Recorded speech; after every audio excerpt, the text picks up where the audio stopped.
Hello and welcome to the third Dinocast. As always, I'm here with Jason. Hello. I'm here with Adam. Yo. And we're going to be talking about last month's Games of Gold, this month's Games of Gold, gaming in general, and whatever other nonsense comes to mind. So, Jason, do you want to start? I'll start with last month's Games of Gold. If you remember. What? No, you're doing this month's. You do the upcoming month's Games of Gold first. That is the upcoming month's Games of Gold. Upcoming. You said last month. No, Warhammer's this coming month, September. That's not what you said. Well, yes, you're quite right. We're going to scrap that bit and just here we go again. You know Sean won't. I think you know my editing process. There's no way that's going anywhere. Sorry to all the listeners we've just lost there. Okay. Yes, Sean. The Games of Gold for September 2021 are Warhammer, Chaosbane, Mulaka, Zone of Enders HD Collection, and Samurai Shodown 2. Wow. So you died Is down. that another 2D one-on-one fighter by any fucking chance? Sounds like it. It is. Looks like it. I know, Tastes it's rare. like it. What's wrong with those? We get those quite a lot. Is it... Oh, is it SKG? No, who makes them? No, it's SNK. SNK. Again. SNK. Damn it. Informed. So let's talk about those then, shall we? Warhammer Chaosbane. It's an action RPG. We played a similar one before, I think. We played Inquisitor Martyr or something a while back. It might have been with John. He hated it. I thought he liked Did he hate it? No, I thought he liked it. No, he liked that. I'm thinking of... it was a similarly styled robot thing he hated. Oh, yeah. No. See, I like the robot thing. I wasn't as keen on the Warhammer one. I thought you and John liked the Warhammer one. I was like, it's okay. So it's like an overhead, various classes fighting in the Warhammer universe, leveling up, gaining XP, upgrading your inventory. I think there's a story mode. I think there's an online. There's a thing called Boss Rush, which sounds fun. So there's big bosses, lots of things to beat up and smash and get points and level up. My immediate impression was, I wasn't that into the last one, although we have played a few Games of Gold in the last year since then, which are similar looking, and I did come around to enjoying them. So maybe I might like this, because I might have overcome my prejudices. So who knows? Well, I've said it before and I'll say it again. This kind of wave-on-wave, top-down kind of isometric thing is not my cup of tea. It's never going to be my cup of tea. Which is not to say I won't give it a chance. Of course I would. But, I don't know. I don't know if this one's going to be for me, to be honest. Fair enough. So this is available from September 1st to September 30th. It was first released on 31st of May 2019. The devs are Echo Software, published by Games Workshop, Big Ben Interactive, and Nacon. It's, as the guys have said, it's an action role-playing game. You must help to save the Empire from the demons of chaos. I think this actually looks quite good, and I'm actually looking forward to this one. Good. Before I move on to the next one, I just want to say, when I first saw these games announced the other day, my initial reaction was not great. None of them stood out to me. They all looked a bit... I hadn't really heard of any of them, to be fair. And it was like, it's another fighting game. It's another this, it's another that. We've done Warhammer already. Yeah. I've since seen some reviews and some comments and looked at various communities of videos, and people do seem to be interested. So I can't personally give any opinions on most of these other than what my initial reaction is, which is what this is for. But I believe there are fans out there, so I'm kind of hoping that some of my initial reactions get turned around. Anyway, moving on to the next one. Mulaka is the one that I know least about, I think. But it's the one that stands out most to me as something that might be my type of game. You play a shaman it's like a Zelda-like game, I think I've heard. It's based on the folklore. Is the objective to move any mountain?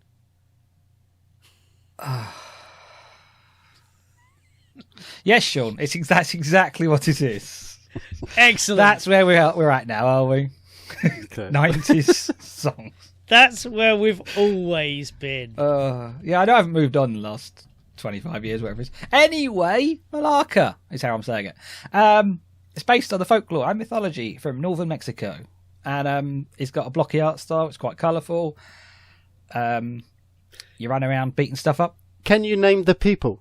I can name the people anything I want to. I'll call that one Jeremy, that one Algernon, someone Boba Fett. I don't care. Alison. Ebenezer Good? How long have you been sitting on that? Jesus. I would try and pronounce it as Tarahamara. Yeah, I don't think you can. Well, I hope it's quite. I think it's said it's an educational game. I don't know if it's as educational as. There was a game a few years ago based in Eskimo Inuit type game a few years back with a fox, and that was very well made as an educational game, as also a fun platformer, and I enjoyed that game. Unfortunately, I can't remember the name of it. Is that Akami? No, that's a wolf thing. Oh. But it is. Yeah. Cutting back to earlier, actually, Adam, this was what I was going to Google before we started this and forgot what I was Googling. This was what the name was. I was trying to look up this game. Anyway, yeah. So there's that game, which was a fox. That was very well done in terms of it was quite enjoyable to play, and then it cut to educational dreams and talk about the folklore and that sort of thing. I don't get the impression this is going to be that in-depth. I think this is going to be more like Journey to the West type. You know, we're taking elements of a culture and a story, but it's not going to be like in depth and educational and such. I think it's just be there. You say is that. it? I don't know. Yeah, you say that. I did read. Yeah. I did read. They've got some experts involved in the game who are based in northern Mexico, and to give the game the realistic mythology of that region. So yeah, it's meant to be based on real life mythology, if you like. So I feel terrible now because this is the one that looks most up my alley, and I was really disappointed in the look of it. I watched the trailer and I'm just like, oh, this looks like a thing aimed at people like me, but it doesn't. Like, it didn't look all that visually interesting, and now like, okay, so they actually based it on actual things. So yeah. I think it's I was rather expecting pretty. it to be more fantasy-like, whereas actually it looks a bit more grounded, which was what lacked. Quite frankly, I saw the trailer and I thought, oh, thank God, one of these I don't have to play for like 6 hours because I get really into it. Now I'm going to have to play more of it. I think it my sounds interesting understanding now. I think it's about an 8-hour campaign, so it's not that long. That's another reason I'm drawn to it. I quite like a thing I can drop into, play for a bit, and then it's over within a week of occasional play. So it appeals to me. Could be blooming awful, but you never know. Well, I'll give it a go. So this is going to be available from September 16th to October 15th. It was first released on the 27th of February 2018 on Steam and PlayStation, and then on Xbox One on March the 2nd, 2018. The devs are Lienzo, published also by Lienzo. So, as Jason said, it's a 3D action adventure game based on people of the northern Mexico. You play as a shaman where you draw the power from the demigods and fight creatures from the regions of mythology. As you guys, I quite fancy this one. This one looks quite fun and enjoyable to play. And as it is based kind of on like the local mythology and stuff, I'm fairly interested in this. So, yeah. Zone of the Enders. Yay! Ooh. HD collection. Woo woo. That means parts 1 and 2, doesn't it? It does. It includes Zone of Enders and Zone of Enders, the Second Runner. I haven't played either. I have no familiarity with any of them. here's what I know. Mech suits, flying around, battling other things. There you go. That's it. It's an old... Cool. Well, I can fill this in. Good. Because I've never played these games, but I have watched an anime of it, and I do know that this is from Hideo Kojima. So this is likely to be balls to the walls, all kind of crazy, like about 30% cutscene and other kind of crazy nonsense. It's gonna make you think it's something really serious, and then be like really crazy and weird or silly, and it's gonna be awesome. Like, I was scanning through trailers for this, right? And like half the trailers I found were just elaborate fucking anime cutscenes and shit like that. Like, so few of them show the actual bit of gameplay that you're going to be playing. I'm quite excited for it. Zone of Enders will be available from September the 1st to September the 15th. It was first released, the first game, I should say, was released on March 2001 on the PlayStation 2. The sequel, the second runner, was 2003 on the PlayStation 2 also. But then the HD collection was 2012. The devs are Konami, also published by Konami. So this is set in the 22nd century. Humans have colonized Mars and have space colonies, shall I say, around Jupiter. So Earth starts to take a dim view of the colonies, who have found a high energy ore called Metatron.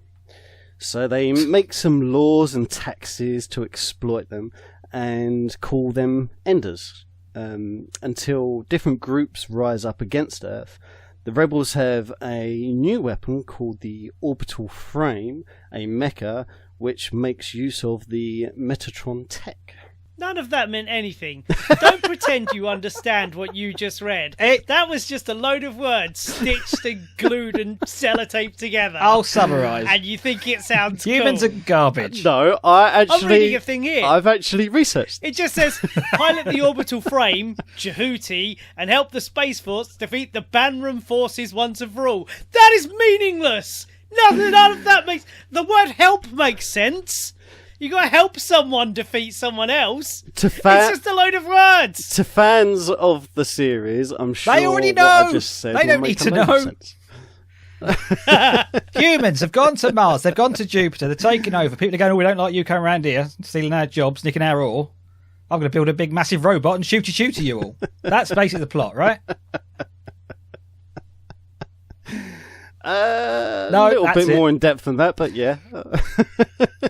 Plus, it's Kojima. I bet by about halfway through the first game, none of that will have any relevance to anything. It'll be something crazy and off the wall from over there somewhere. Well, I've seen some gameplay. I've seen some cutscenes. Apart from looking a bit, obviously, old now, because it is, I'm not drawn to the gameplay. That's purely... It reminds me of other games I've played where you fly around in a big mechanical thing and it doesn't quite feel like flying and shooting things. People like these games. I just don't think it's for me. Obviously, I'll give it a go because it's Games with Gold, but I'm not drawn to it yet. We'll see how it goes. Seems like a lot of shooting and slightly drifting left and right, and it's old school controls, I believe. So instead of like your sticks, you're using the up and down on the buttons, and then you're drifting left and right with the stick and that sort of thing. So it might be a bit cumbersome to get used to these days. Well, as long as we're flying about in space, hopefully we have the opportunity to visit Destination Ashatan. That's another Shaman song.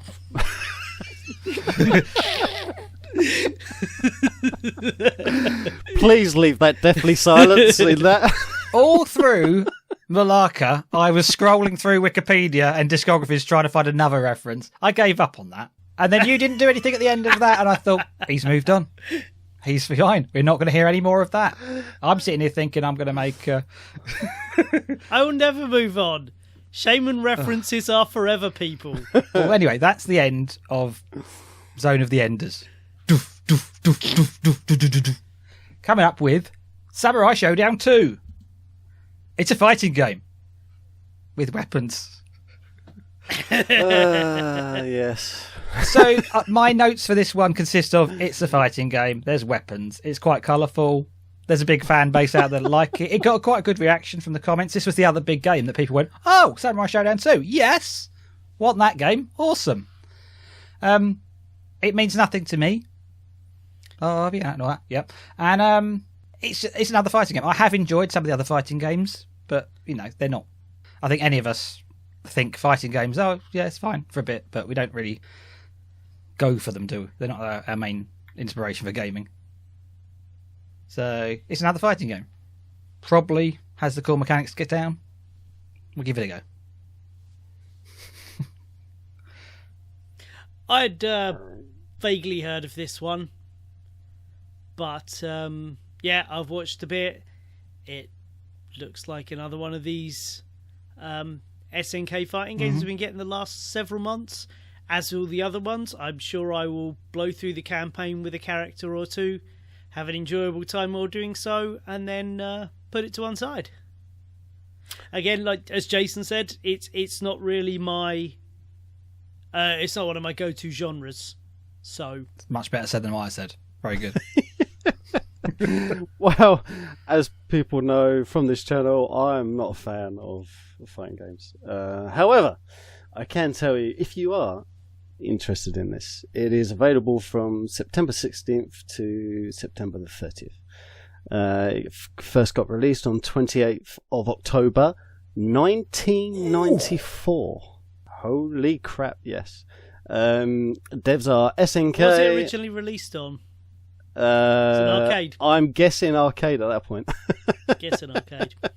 And yeah, as you said, it's SNK. Now, this introduced power moves that can break and destroy your weapons, and so you will be, if that happens to you, you'll be left without a weapon for it's a certain amount of time. It's not too long. But this is largely based around weapons instead of the normal fighting genres of just like punch, kick, and throw and all that. So yeah, I shall not be playing this. Will, but I'll be playing it with you. That's just me. That is just me. I'm sure it's fine. Just not our cup of tea.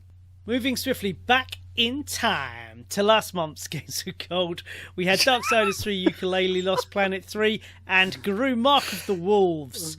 Now, did you guys do your homework? Did you have a couple of minutes with each of these games? I played more than a couple of minutes. You'd be stuck in the first cutscene with most of these in the first couple of minutes. What are you talking about, man? I played them all. That's true. We'll start with Darksiders. Okay. There's a lot of lore at the start of that. God, I loved it. That was so much fun. It hooked me immediately back in. Well, I'm not... I'm in the middle of something else at the minute. I'm actually playing Metroid Prime 3 Corruption on the Wii. So basically, I played through the first cutscene of Darksiders, got a handle of it, played around with the whip for a fair bit. I'm like, yeah, that'll be my game after I finish Metroid Prime. So I'm really, really looking forward to this one. Yeah, nice. I really liked the whole concept, the art style. I've always had a bit of a thing for the Four Horsemen in lots of different genres and books and TV shows and comics. Did it make any sense to you having not played the first two games? It made enough sense. I felt there was a story that was happening. So it introduces what's her name, Fury, and there's War is sort of obviously done something. Now in my mind that was summing up something that happened in another game, but I don't know if that's connected or not. I think War is doing his thing, but no, that's tying to the start of the first game. Oh, okay, right. So in my mind, no, I don't know what links them together or the story, but it laid it out quite clearly. You're one of the horsemen. The apocalypse is going down. Go and beat up the 7 deadly sins is basically what I got for it. And then you pretty much get straight off and go and face Envy. And flash a whip around. So yeah, it was. I thought it was pretty good fun, to be honest. I could see myself playing through the rest of it. I'd only got to the first boss and did that. Other than that, but I could happily see me carry on. So yeah, very good. Game. Adam? Yeah, I did play this one. However, I haven't played any of the series, so I did feel I lost a bit before I started. However, I did find the simplistic world rather refreshing. Like, because like in other games where it's like hugely open world with like side quest galore, you can get really lost in that sort of thing. Whereas this, I felt was like real straightforward, as in you deal with one room to get to the next room, that sort of thing. I found I faced a few boss battles and I found them very challenging and unforgiving, actually. You have to really study them to find their ways of attack so you can avoid an attack at the right time. However, I didn't like the lack of checkpoints, actually. If you lose, it would actually throw you back quite a bit. I was going to bring that up. Some of the boss battles, so you'd have to like really work your way back into it. So I didn't like that. The weapons, I found them pretty cool. I like the whip, as you mentioned. That was pretty cool. The artwork on the characters I really liked, but the scenery, I actually felt the scenery for me like lost a bit of detail. Like I don't know, but that was just me. But overall, I think you're right. It's a bit basic, but yeah. Yeah, I don't know, just something about it. Overall, though, I enjoyed it, and but well, at least at first it is supposed to be the actual world. Yeah. So it's always going to have a bit of fun when you've got these highly stylized characters and then they try to put in quite a really normal looking street. Yeah. Right? Yeah. I was slightly upset you couldn't sort of do more with like there's like a cab sitting there and you couldn't really destroy it or kick it about too much. This is what I mean. Oh, I thought you were hoping you could get in it and just take some fares around. Yeah, take me to the apocalypse. At that point, it just turns into like a taxi simulator, and you just learn about the people and their lives, where they go on a day-to-day basis. I could see that happening. That could be good. It'd give it the background a bit more depth. I do think. Well, no one would know anything. They'd be humans. Like, you're gonna jump into a cab and be like, "Oh, hello, Mr. Slobbering Pincer. Where would you like to go today?" Exactly. In my critique of the art style, in the character-based thing, I thought War looked a bit bland to me. Fury was like the main character. She looked better. But then I saw some of the other enemies, and particularly the first boss, and they really ramped up in terms of how much I thought they were good designs. So I'm assuming the other bosses are all pretty good as well. There's nothing wrong with them, but they just were quite flat colours, the early ones. And I think the enemies that you're probably looking at and facing more seemed like they had a bit more work put into their design. Yeah. And I liked it. Yeah. I probably won't be going back to it, though. It didn't quite hit the right notes for me. But yeah, I enjoyed what I played, so yeah. Can I ask you a question, Sean? Can I ask you a question, Sean? Go on then. Okay. All right. I mean, that was an implied no. Cause... I thought you'd left the chat. Okay. All I was going to say was I had a similar issue with what Adam was complaining about, which was that, you do the boss battle, you get killed in boss battle. You don't restart the boss battle or the same stage of the boss battle you're at. You get sent back to beginning of level, pretty much, which isn't that far away, but it's more, you just want to get straight back into the level. Am I actually earning anything? Like, if I start going through and killing more enemies on my way to the boss battle, am I sort of building up my skills or anything when I get back there, or am I just wasting time? Like, am I getting points or experience from starting from the beginning again? As far as you know. Honestly, I don't know. Oh, fair enough. I haven't completed this game. I thought you meant... Have you not played the old ones, though? Yeah, but I don't know the mechanics are the same as in this one. Okay. In the old ones, yeah, that was always the case. Oh, well, then maybe that's why they do it. And you earned... you took in shards of souls and stuff like that and used it as currency to upgrade your weapons and all this, that, and the other. On this one, I got in a quick 20 minutes and, I already own it. I already own a box copy. I knew it was one I was going to try. I was like, yep, this is what I want it to be. I'll chuck it on the pile and actually beat it when I'm done with my current game. Okay. Well, I can confirm there are shards and stuff that you do pick up, so clearly there is a benefit to getting sent back to begin the level. Then that's fine. Yeah. I think I'll go back. I did read on that note. So yeah, you can upgrade and stuff like that, and find powerful weapons. But what I read was the enemies level up with you, so it doesn't really matter too much how much you level up for the general enemies, because they can still pretty much free tap you and kill. So I think it's mainly based on your ability to read an enemy's attack movements and how you move about them and kill.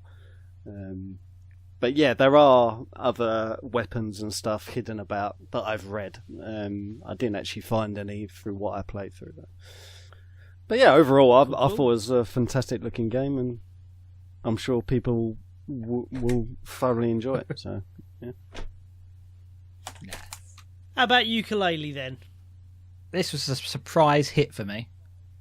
I put this in. I didn't put it in. It was down. I knew you'd like this. I did. I never really got into any of the other similar games, and I just was only playing this for the point of talking about it in this podcast thing. And I thought I'll just put it on for a few minutes, and I was playing it for a good few hours.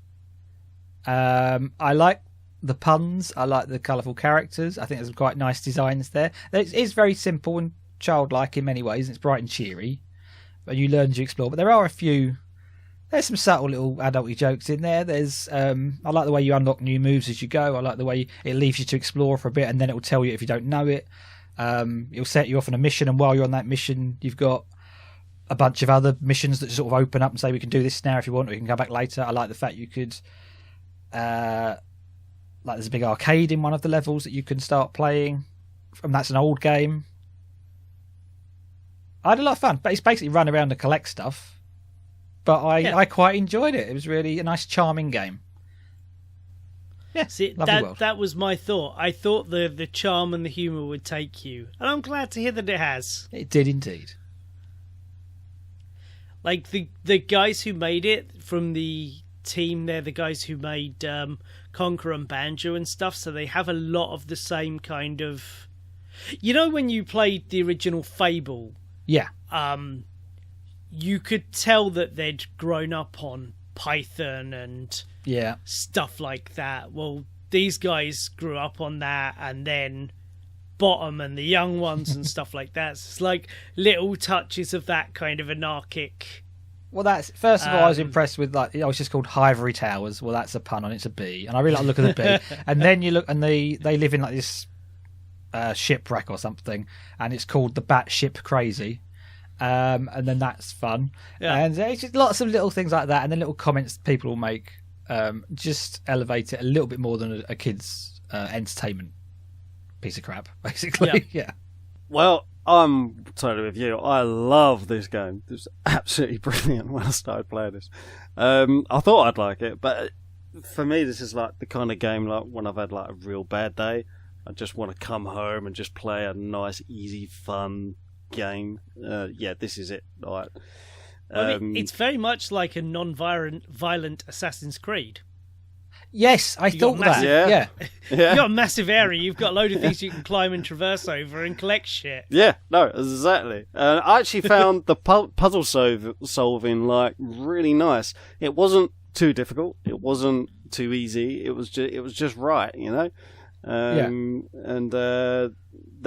like in some games, like the puzzle solving can be absolutely annoyingly hard. There's none of that. Really liked it. Or annoyingly easy. Yeah, exactly. You do it, you think, oh, well, what was the point in that? Just wasted 30 seconds of my time. Exactly.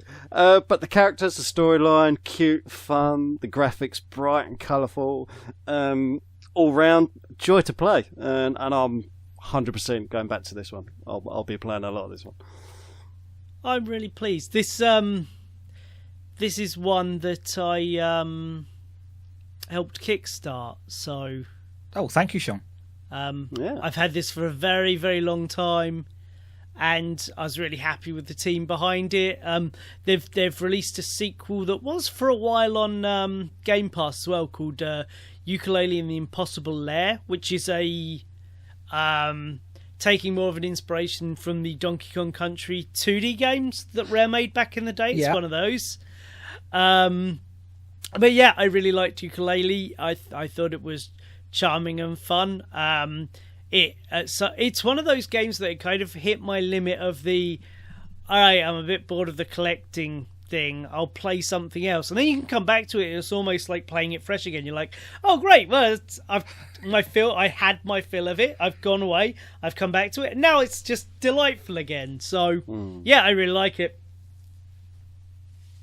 Yeah, nice. Really likes Yooka-Laylee. Oh, that's won us all then. We are all charmed. Yeah.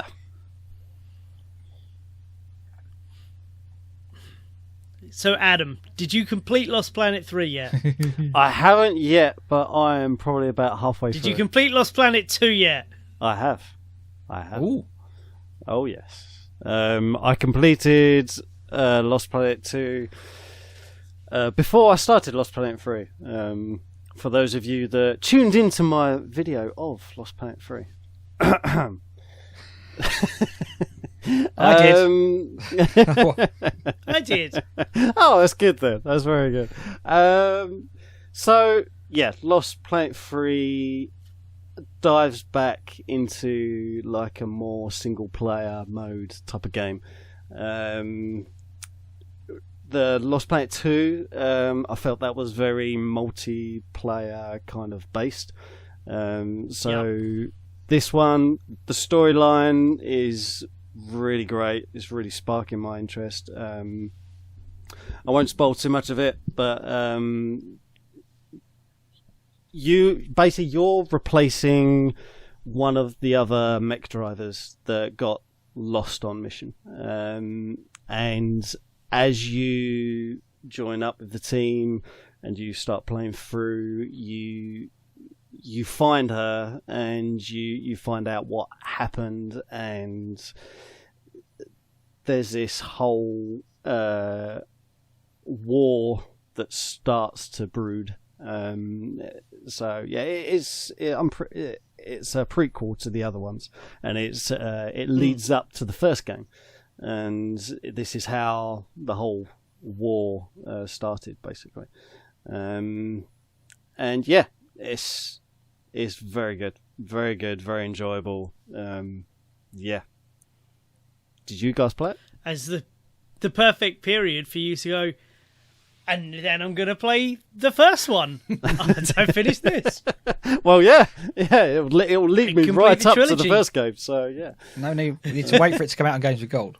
Oh, you can't touch it till then. It probably will. Let's face it. I mean, they've done Lost Planet 2 and 3, unless I've missed number 1 somewhere along the line. I don't know. With Lost Planet 3, I've got to be honest. My opinion, getting my hands on it, didn't change my opinion of what I got from watching your video, which is basically like 2. It's been on my list of things to do for a long time.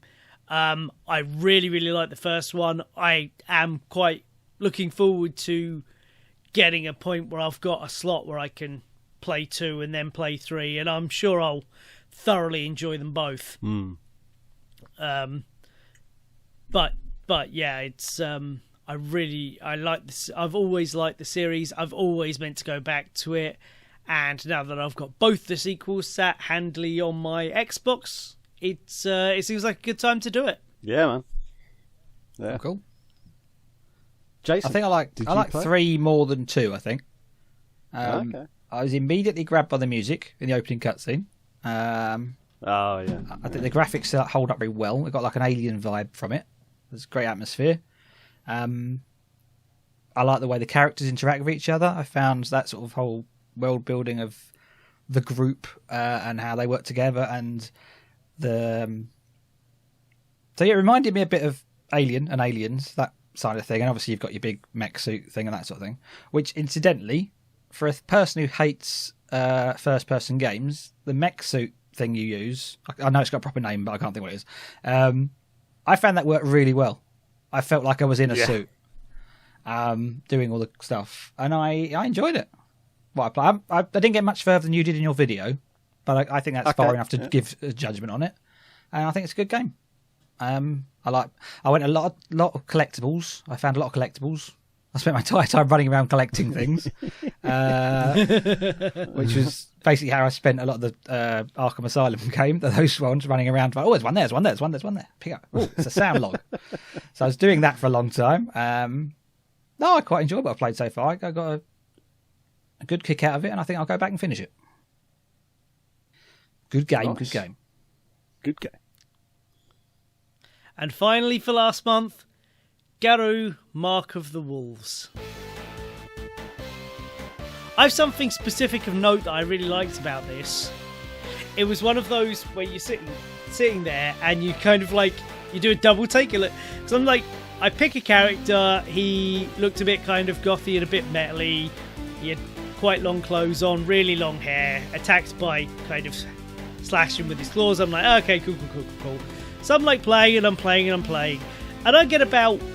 I'm not great at it, so I get quite a long time into a round, and I'm like, that is very clearly Robert Miles' children. That the creators of this game, or the creator of this soundtrack, has gone, much like our old friends in Streets of Rage have gone, I'm pretty sure I can slip this in here and not get sued horrendously by companies overseas. I'm sure that'll be fine. And that was both really surprising and really fun. If I remember, I'll fade it into the background of this whole bit. But it's like in the middle of this track that sounds nothing like it, and then it's just like, dun, dun, dun. You're like, there's absolutely no way that's a coincidence. That is just straight up that song, and I love that. Other than that, you know, it was technically sound. Everything looked... It's the same thing I've said about all of these games. Technically, it was really good. It was fun to play. The characters were decent to control. I played a giant black dude called Butt at one stage, which just made me laugh. It was all good. It's just I don't have the time or the patience I had as when I was a young man to master every action, every move, every combo for every character. I can still pick up a Soul Calibur game to this day and probably beat most any of my friends, and I can complete it with pretty much any character because I played a bajillion hours of Soul Calibur and Soul Calibur 2.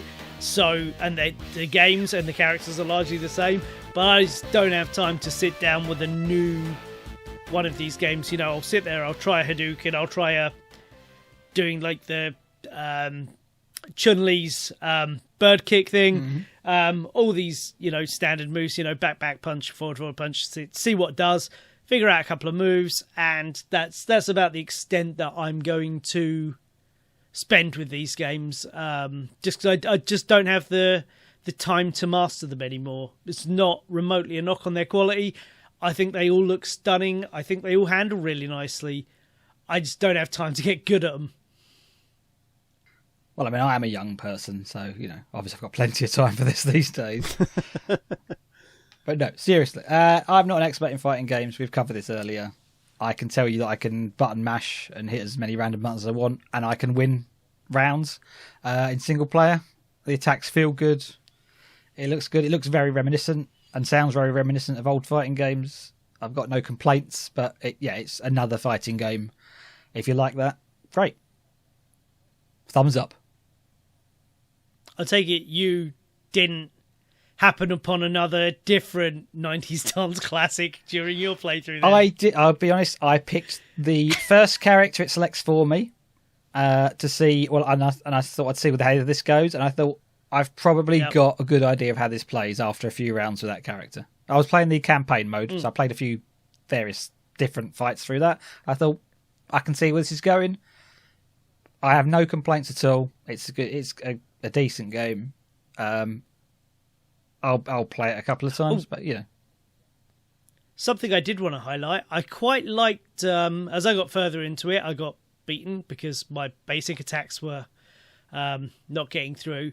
I quite like the fact that if you lose 2 rounds, it gives you a series of options to rebalance the rematch. Yes.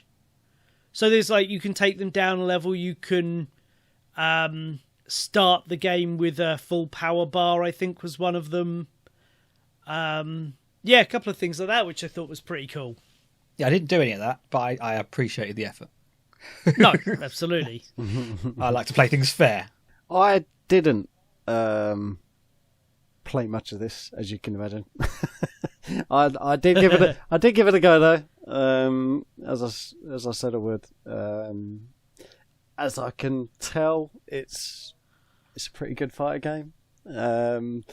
But my interest isn't in these games, so I really don't know much about them at all. Yeah. I fought, I lost, I turned off. Pretty much. Yeah, so but as far as I can tell, it's a decent game, and if you're into fighting games, I can fully imagine you enjoying that one. And SNK are absolutely spoiling you of late. I mean, the library you're building up and will continue to build up of classic SNK fighters is really really cool. They can't have any left, can they? If that's your bag. I was going to say, well, there's another one next month. Oh, cool, sorry, yes. Yeah. Samurai Shodown 2, which strongly implies a Samurai Shodown 1. Does. At the very least. Yeah. Pretty sure there's a Capcom versus SNK. Well, we're not going to run out of games of gold yet, then. I'm hoping they do this for a year. I'm hoping every month is a different SNK classic 2D one-on-one fighter. And occasionally, say, 2-on-2 fighter. I hope 1 month they just release like 4 SNK. Samurai Shodown 1, 3, 4, and 5. You like 2 so much. Have a month of them. I sound like we're complaining. I'm not complaining. I think it's nice to try these games out. But yeah, I don't have much to say about fighting games, so I feel a little bit. Yeah, button mash, punch, punch. This is why Sean says he can beat his friends with all these fighting games, because me and Adam are his friends, and only Soul Calibur would kick your ass. The rest, funnily enough, you'd saying that. When I went to that Retro Replay arcade in Norwich, they had the original Street Fighter 2. We played on that for about half an hour, all 4 of us, switching in and out. That was great fun. That reminded me of my childhood very much. So what else you guys been playing? Nothing. I don't think I have. I'm really trying to think. I don't think I've played anything else this month. It's been a bit of a hoo-ha of a month. I've not really been doing games. Okay, well, just to derail this section a little, Jason, what have you been up to the last month then? Oh my god. Well, I don't like to talk about it. Lots of murder. No, I've been watching a bit of Bojack Horseman for a change. It's such a masterpiece. What just started for a change? Because you talked it up big style ages ago, and I watched about numerous occasions the first season, or maybe a season and a half, or maybe just half the first season, and then the other day I started watching either the beginning of season 2 or about halfway through season 2 from where I left off, and I'm now in about a good way through season 4, I would say. Nice. So I don't know if it's healthy to consume that much BoJack Horseman in a short period of time, but it was, it's very entertaining. I like it. I like the characters. I still don't like the way they draw feet. It really bothers me the way they draw feet, but I do like the humour and the characters and the art style and the storyline, and I'm growing to appreciate all the little incidental characters and look at all the little. I'm really appreciating actually because it looks really crash drawing, to put it in a nice way. Yeah. But there's a lot of little touches which I'm appreciating this is going to mean nothing to anyone, but little things like the opening section of every episode. There's a couple of things I'm going to mention, but it just looks like you've got a face on to Bojack and like he's walking through and stuff happens behind him, right? And I'm sort of watching it. I'm not skipping the intro. I never skip intros. And obviously there are things in the background which do change every episode, or if there's things happening within the story, at least in one section of every intro, they change something in the background. But it's just little things like there's no need for him to slightly wiggle his nose. They could just use a stock straight image of him face on the whole shot. But constantly it's slightly moving side to side, up and down the whole time, and there's no need for it. And I like that they put the effort in. And when he falls backwards into the pool, his head tilts backwards just enough like the weight would take it. There's no need for that. You wouldn't notice if it wasn't there. But it just adds little touches of style to it. And I think there's a lot more going on with that show than on first glance. And I know you've always talked about it. Absolutely is. Yeah. The unbelievable depth of character in that. You can watch it. Well, literally what I did, maybe I can't remember if I saw it right from the first season or if I heard a big splash when the second season come out. But certainly as the release of the third season, I would literally watch, just before it came out, I'd watch every single episode up to that point and then watch the new season. Oh my God. And I'd find something new every time. So right up to the second half of season 6, when that was out, like the month or so before, I watched every episode up to that point and then carried on. It's an incredible show. There's absolutely incredible lots show. Of background stuff going on. I'm glad. Do you watch it properly? Because I know a lot of shows you have on while you're doing other stuff. Oh no, that I watched properly. Okay, yeah, because there's loads of background stuff, and I think it's certainly from like season 3 onwards they started the storylines and the way things are pulled together seem to be a lot more impressive. Not that the first season was bad, but I was just picking up on things more and looking at stuff. But I love that whole episode where he's underwater and there's no talking for the entire episode, and it feels like a dream. Yeah. What else has happened? Anyway, it's very good. Obviously, there's a lot of depression side of things in it. There's the one where I'm not going to spoil anything, but the young girl character sort of. There's this whole episode which is showing the inside of Bojack's head, where it's much crasser drawings of him.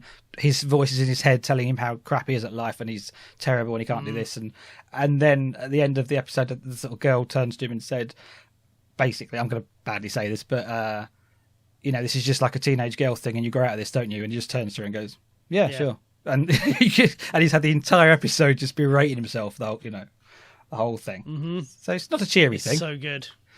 But it's fun. I think I'm up to the point, I think I've just seen the one where Mr. Peanut Butter's house crushed through the earth.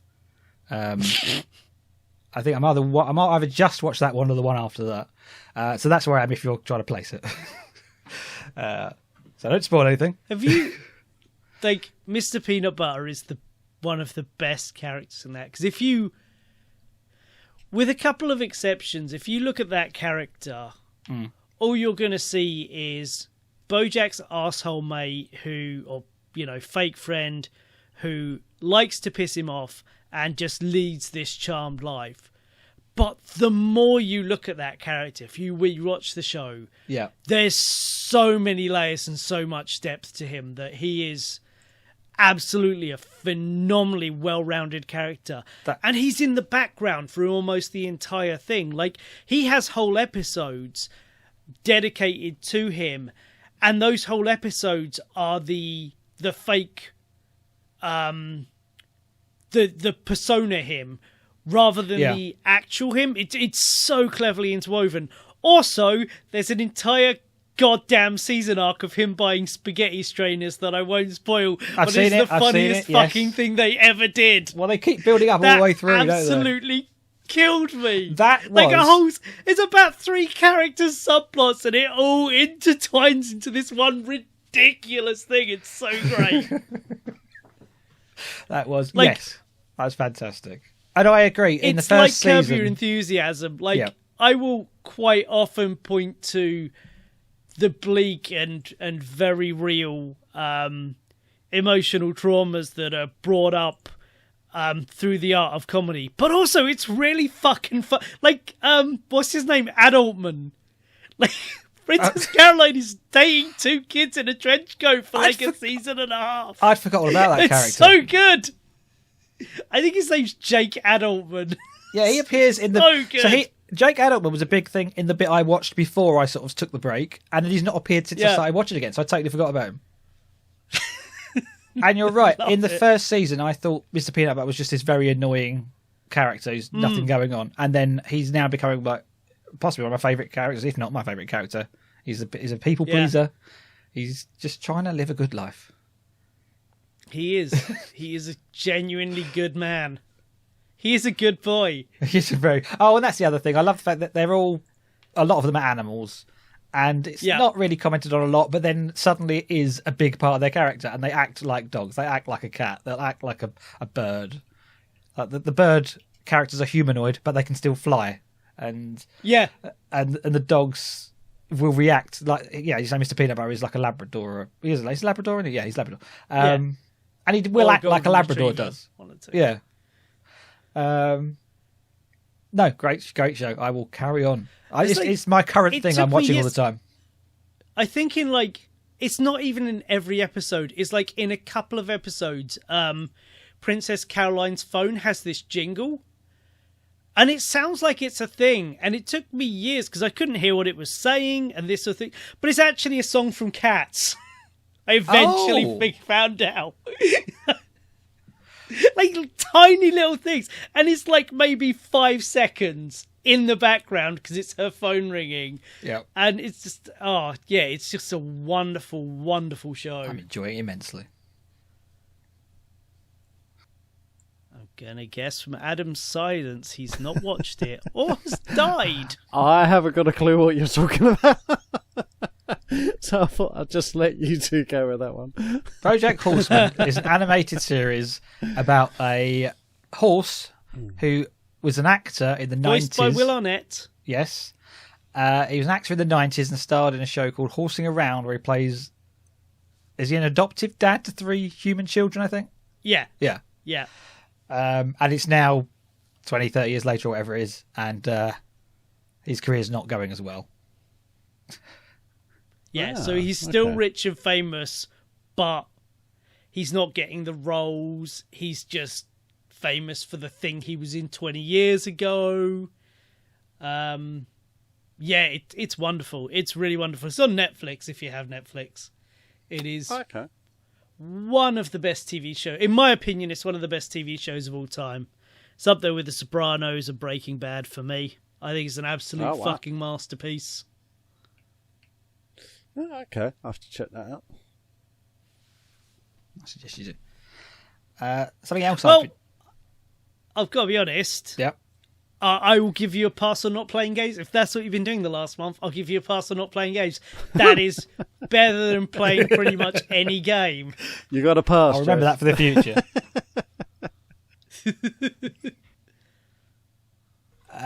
Something else we're watching. I don't know if you... either of you have heard any things about it. How are you with I can sense it. How are you with the Terry Pratchett books? Have you read them? I've never Discworld? got on with him. Not great. Then we'll cover this very swiftly then. Have any of you seen the TV show The Watch? Yes.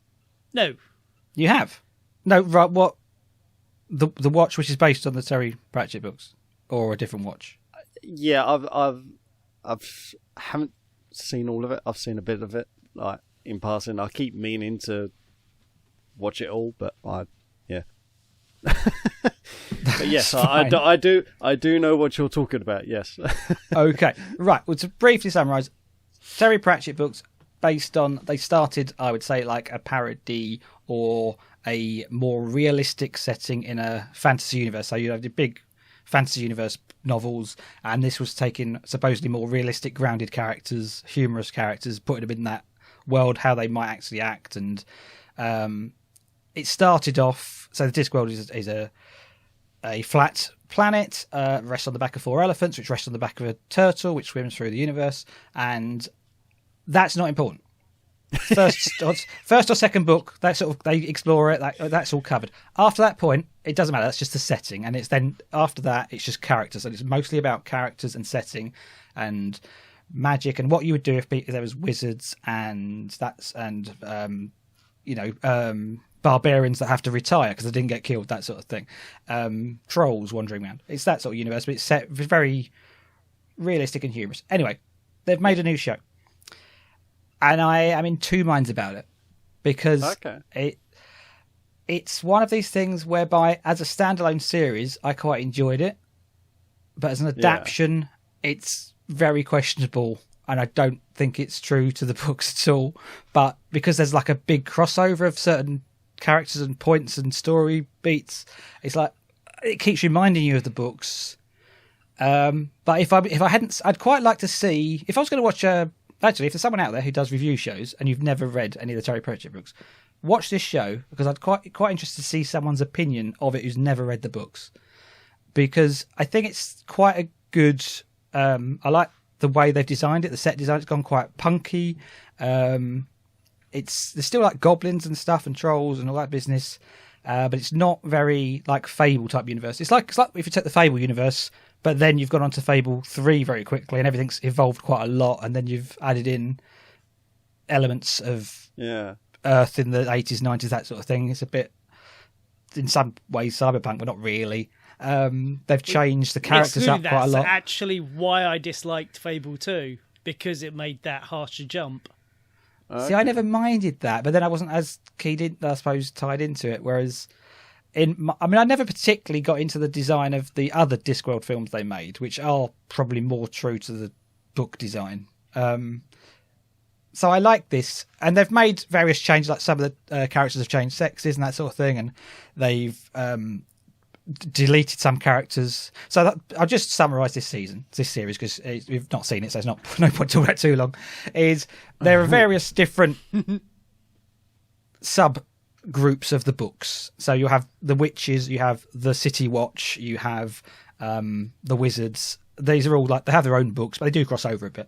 The Watch ones have always been probably my favourite. They're usually more grounded in reflecting society, and they talk a lot about classism and racism and that sort of thing. They do it all through, the different. So there's vampires and there's trolls and there's whatever. So it's done that way.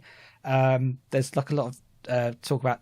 I think a lot of. I think some like trans people have sort of caught on to that. There's a dwarf in the books who's a dwarf, but all dwarfs basically have beards, and in the book it's described as, so gender is basically a choice.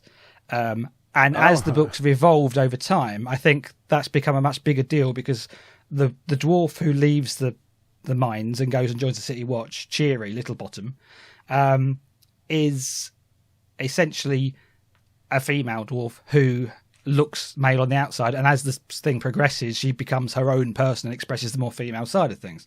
So that has its whole commentary within the books. In the show, they've changed that character quite a lot, and it's the most striking thing is it's no longer a dwarf. It is in character, says they are a dwarf, still goes back to the mines at some point and has to wear a beard to go back there. But it essentially plays as a much more straightforward trans person, if you get what I mean. So maybe it's just when you adapt a book to a TV show, you have to make much more blatant choices like that, whereas you can sort of see inside characters' heads in the book and see different things in much longer timescales. In a TV show, you've got to quickly just give that reference and then you're on. Yeah, it's not that they dwell on it, but there's lots of things like that where they keep changing either the ages or sexes or whether characters are in it. There's two main Watch characters who aren't in the book, or aren't in the show, but are in all the books. But to be honest, I don't think they need to be in the books, because they were in the first Watch books, and then quickly the new, more interesting characters came in. And I think if you were making a show based on the Watch and just wanted and casting from scratch, then you wouldn't, put in Nobby Knobs and Corporal Cotton or whatever. Yeah, because it sounds like they're not doing a one-to-one. They're not doing a one-to-one adaptation. They're taking the most interesting bits, because I'm sure each book tells a story, but I guess the story more is the world they inhabit and how the characters evolve over time. It is. I think they've mostly adapted it seems to be taking most of the structure from the first book, though, but it's like grouping in lots of characters that came later or events that came later and just sticking it into one thing. So Yeah. I think it works. I'm sure they have to do some lots of things, and when most things get adapted, like Dracula and Batman and Sherlock Holmes, and you get different takes on it. So I have no issue with people doing this. It's just a weird thing to watch because you just keep getting reminded of, oh, that's different. But I still enjoyed it.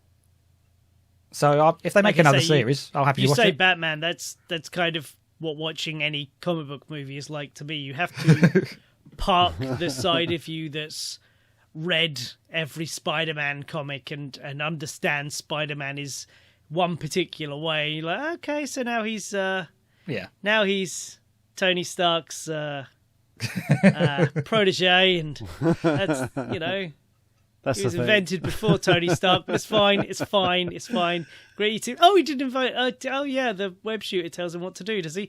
Okay, he's meant to be a science genius, but no, this is fine. Yeah, so I understand. Okay, Yeah. but overall, I've been doing this since I was a kid, so I've kind of got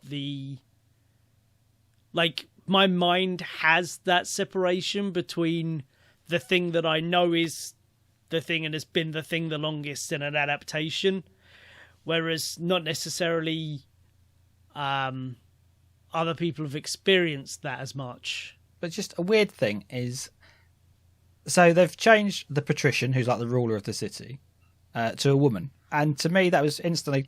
Patricia's a woman's name. Patrician. Shut up. What I'm saying. But instantly, I was like, yeah, that works. That's absolutely fine. This is before I'd seen the show. I was like, yeah, I can see that. I saw a picture of the character. Done. Then there's another character called Throat, which is based on Cut Me Own Throat Dibbler, who's a character in pretty much all the books going through, or at least appears quite a lot. And they've changed that to a woman as well.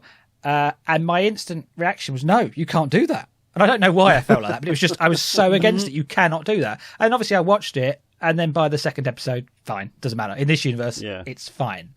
But for some reason, I understand why some fandoms have this sort of knee-jerk reaction to things. It is a case of, no, that's mine, you can't take it. Yeah, that's part of where it comes from. Yeah. It's. I mean, I've read some of the Terry Pratchett books, so I was going to ask how close the watch was to the books. It's not that. I really think is it Corporal Carrot? I think he, in my mind, is very much what I imagined the character would be. Right. Big, strong, ginger guy.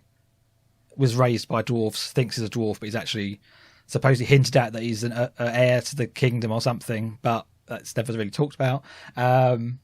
So they've used a bit of and then creative license. Yeah, and then there's a werewolf who they have changed a bit, but I think in my mind for the better, because in my mind they never really explained what she looked like, and I was basing it on the picture on the book cover, but I think this works much better in my mind as she looks. And yeah, there's some of the characters are more in depth, but I think also they're basing it on the earlier story. The characters are getting to know each other, and let's talk English. Another problem of adapting things in long-running sagas is that the fans have followed it all the way through and know these characters and their development and where they are now. And then you show a season or a TV show based on when they first met the other character, and they were like, an idiot compared to what they are now, and they haven't had all this character evolution. So you look at that character, you go, "That's not the character I know." But if you read the original book again, it might not be, but you might see all that promise coming because you know it's coming. I don't know, but yeah. I mean, so from what I've seen, good book. From what I've seen of the watch, I do want to watch it. It does look really, really good. But I also like the Terry Pratchett books, so I was a bit unsure whether to watch it or not. But yeah, I would I'll say probably both are enjoyable, but just separate them in your mind, and you'll be fine. Not the same world, right? All right, well, I'm going to continue to kick the can down the road with the getting onto what games we've been playing. 'Cause let's talk about TV. In the last month, I don't watch a tremendous amount of TV, and when I do, as Jason said, I tend to be doing something else at the same time. I'm currently undergoing the mad quest of watching every episode and movie of Dragon Ball this year. So I'll like have it on while I'm doing other stuff. So I've actually done all of the original Dragon Ball, all of Dragon Ball Z. I just finished Dragon Ball GT. So I've only got Dragon Ball Super and then Dragon Ball Kai to go. So I've watched well in advance of 400 episodes of Dragon Ball so far this year. But like I say, it's on in the background while I'm doing other stuff. Like I can have it on one screen and be gaming on the other and be doing both things. I've seen all of Dragon Ball Z like 3 times before anyway, so it's not like I need to sit and watch every single moment of it. But yeah, that's been a blast, except Dragon Ball GT, which is pretty shite. But what I have sat and watched was season 3 of Final Space, which is one of my favourite current shows. It's on Netflix if anyone wants to check it out. It is a very clever blend. It's an animated show. It's a very clever blend of humour and sci-fi. And season 1 in particular does the balance really cleverly because it starts off, the first episode starts with a scene of something really bad. You're like, okay, something awful is coming. And then the first episode is almost entirely comedy. And then it carries on in that vein. There are 10 episodes a season. And you suddenly get to about episode 8 and something really deeply upsetting happens. You're like, this has made me laugh in like 2 episodes because it is slowly morphed, very cleverly morphed from the one thing it was doing into the other thing it was doing. And from there on, it's weaved itself very, very cleverly between being like hard sci-fi, not like none of this kind of, oh, it's on another world, but that world is basically Earth and there's 1 or 2 little kind of... No, this is fucking hard sci-fi. There are these old eldritch gods in another universe that are the proto-aliens, and they are trying to come here and destroy everything, and it's all spaceships, and it's all sci-fi, and it's all glorious. And it's hilarious and also heartbreaking. It is one of the only shows, like Bojack Horseman made me cry once or twice. This show has made me cry once or twice, which is ridiculous. But before that, pretty much the only thing was Futurama has an episode that can get me. But that's a testament to how good I think Final Space is. I think it's flying under a lot of people's radar, and it's a fucking brilliant show. And on the other end of the spectrum, I've finally been watching the last season. The final season of Ash vs. the Evil Dead is finally on Netflix. And fuck me, is that not the most fun you can have for 20 minutes?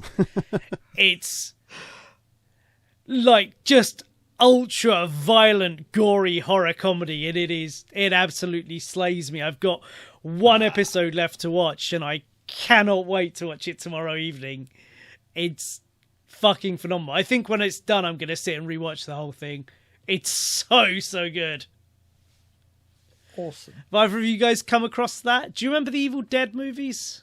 I remember the Evil Dead movies. I'm going to be honest, I can't place them too well. I know Bruce Campbell. I know who it is. I've chainsaw. I have a very clear memory of falling asleep in the middle of Evil Dead 2, and I don't mean the best one. I'm not saying it's a bad film. Sometimes I'm just tired. I've never finished Scarface. I've fell asleep in Scarface like 4 times now. I can never finish Scarface because I always watch it stupid o'clock at night, and then I'm halfway through the film, and then I've woken up and it's not on anymore. It's a shipping forecast. That'd be fair. Scarface is fantastic. But similar with Evil Dead, I know I've definitely had it on TV and watched it. I enjoyed what I saw. I haven't seen this TV show. And Final Space is in my Bojack box. Final Space is in the box of things in my mind, which Sean has recommended, which I will get around to watching at some point. It is saved on my do you want to watch thing on my Netflix thing. It'll probably be taken off before I watch it. But it is there. It still flashes up every time I click on it. So I'm quite looking forward to Final Space, but I'll go through Bojack first. Yeah, they're I think he's got a 5-year plan for Final Space, and we've just just finished season 3.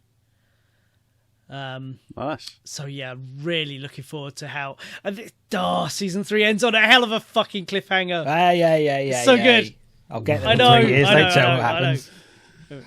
Adam, what have you been watching? So I've been watching a bit of a surprise. I'm not normally down this road, but a Netflix series called Outer Banks. What's that Have about? you seen it? So it's in fact I'll read it to you now. It's right in front of me. On an island of haves and have-nots, teen John B enlists his 3 best friends to hunt for a legendary treasure linked to his father's disappearance. So the whole searching for treasure thing kind of hooked me because I automatically thought Goonies. I'll be honest, when I read that, so I was like, I might actually enjoy this, but it's completely not that. Not in a bad way either. So you got this kid called John B, who I always want to call Johnny B for some reason because it rolls off the tongue a lot easier. And his father went missing 9 months ago, as you enter into episode 1, and he's effectively in his house on his own, and his parental guardian should be his uncle, but his uncle's on the mainland and he hasn't seen him in about, I think they said about 6 months. So he's trying to outrun the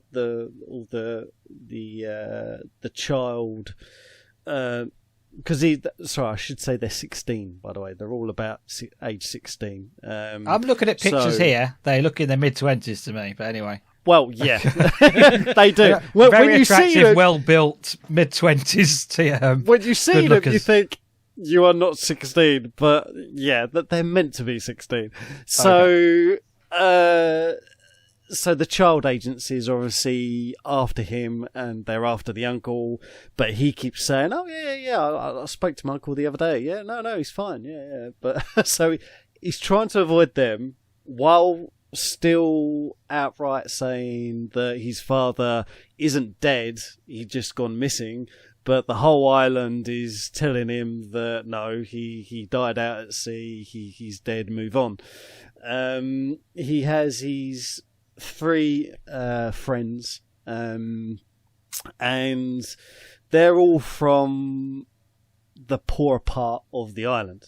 And there's like a richer side and a poorer side, so you've got that kind of dynamic going on as well. There's a real like kind of hatred, but one of the 3 is actually from the rich side, but she kind of got cast out by the rich. Anyway, that's another whole thing I won't go into. But he finds evidence of his father through a compass that all his family has had for a really, really long time, and gets like passed down type thing. And that sets him on this quest to find out what happened. And then that's when the whole treasure link comes in. And then there's like this gold from this ship that's meant to be worth like 400 million. And then that comes into play. And it's really good. It really draws you in. It's a proper like action adventure type of TV show. So yeah, I think I think we've just finished season 1. I think there's 1 more episode to go, and then we'll be on to season 2. So yeah. I have a question for you. Go for it. So do I. What's a pogue? What's a kook? So pogue. If I'm getting this the right way 80s round. band? No, if I'm getting this the right way round, a pogue is the poorer, what the poorer people call themselves, and a kook is the richer people. So I believe you're correct, sir. So Sorry, yeah, I'm on facts about this show. Oh, there you go. So the pogues are that's what they call themselves. That's what they've called. They've got like this like minibus type thing, or he has John B, and they call it the the Pogue or something along those lines.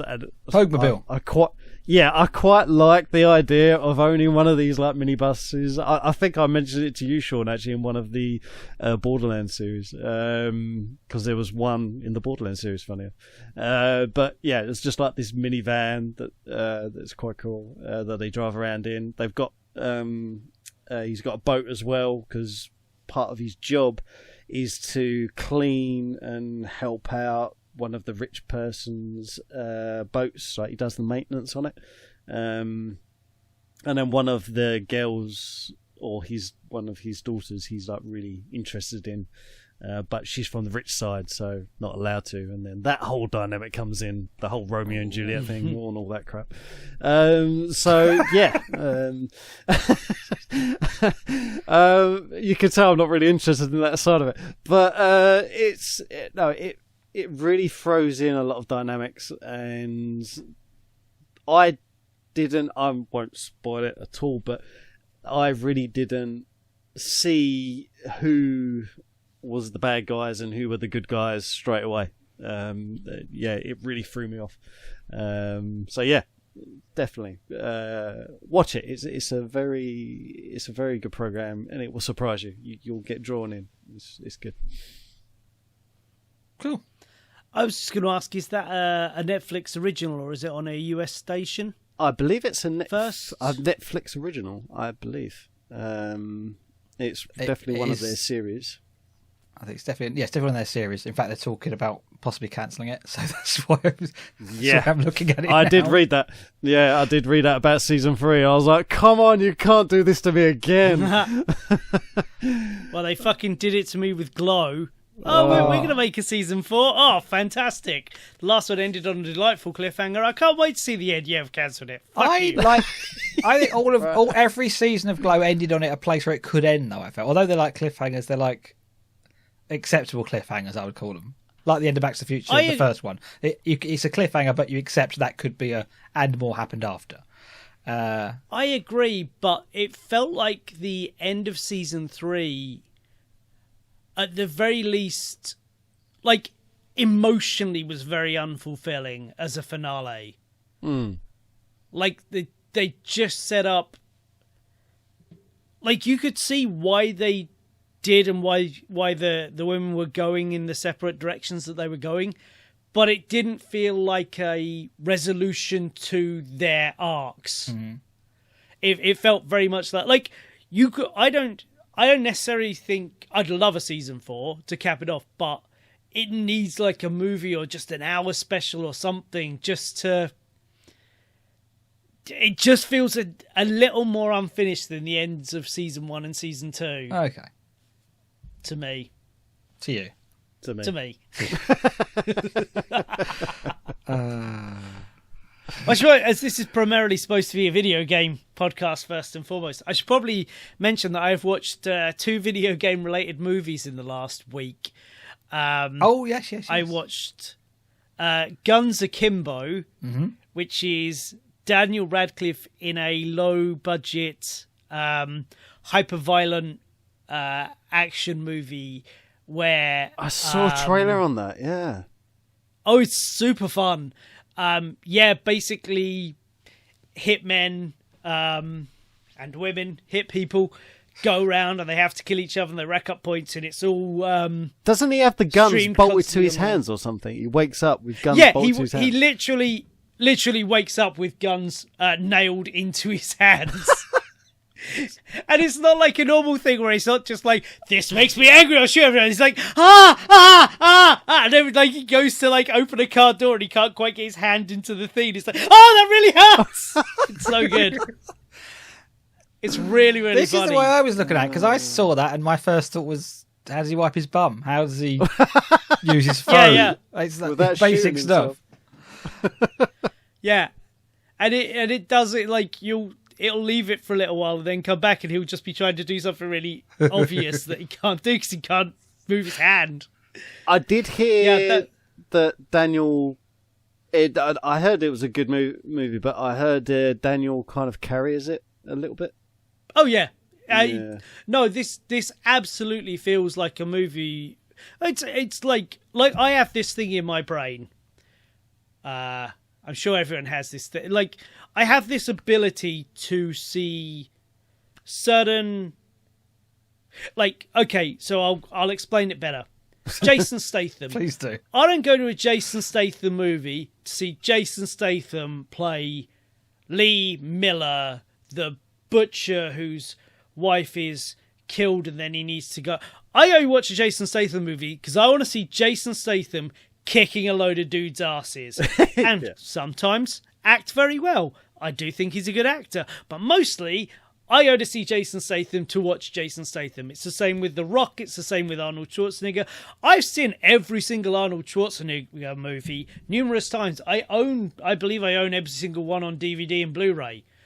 I couldn't name you his character in pretty much any film. I don't care. I'm not there to see him play as Reginald G.